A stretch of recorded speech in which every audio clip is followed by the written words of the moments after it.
సోపన్నాయలా మంచం మీద కూర్చుంటాడు.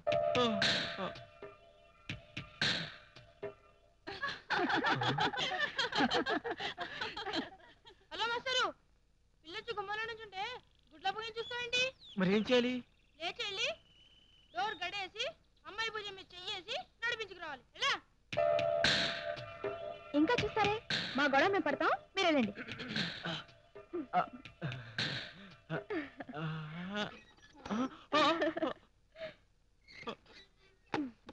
ఇదేంటి, నేను వేయాల్సిన కాడ ఇది వేసేసింది? ఏంటి ఆలోచిస్తున్నావు? ఏం లేదు. అయితే పద.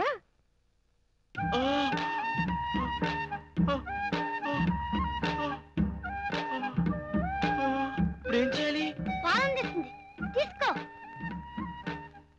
ఇదిగో ఇచ్చింది కదని లేకదోళ్ళగా మొత్తం నువ్వే తాగేకు. సగం నువ్వు తాగి సగం అమ్మాయికి. ఏంటి నీకొద్దా? సరే ఇటీ.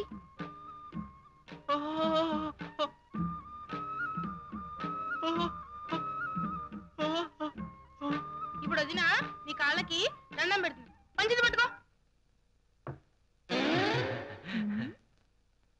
కాలంలో దిగే వాళ్ళ ఎత్తి పట్టుకోవడం ఏంటి? దండం పెడతామని. దండమా? పిండం ఏం పెట్టద్దు, రా వచ్చి కూర్చో.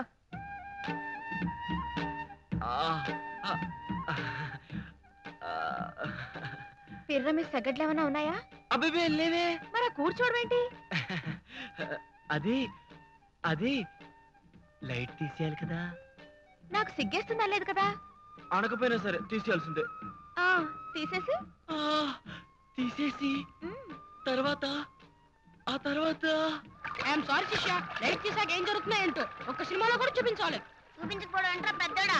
2 పెట్టెలు ఇలా పడుకుంటాయి, ఓ పువ్వు మీద ఓ తుమ్మిద ఆరచిప్పలు ఇడిపట్లు ఇలా రాలుతాయి. కట్ చేస్తే సన్ రైజ్ షాట్ అదనమాట. సినిమాలు బాగా చూస్తావా? మా గురువులు చూస్తారు. లైట్ తీసేయడానికి పిట్టలు పొడుచుకోవడానికి మధ్యలో నీ గురువులకి నీకు తెలియని కదా చాలా ఉంది. ఏమిటది? అది చెప్పకూడదు.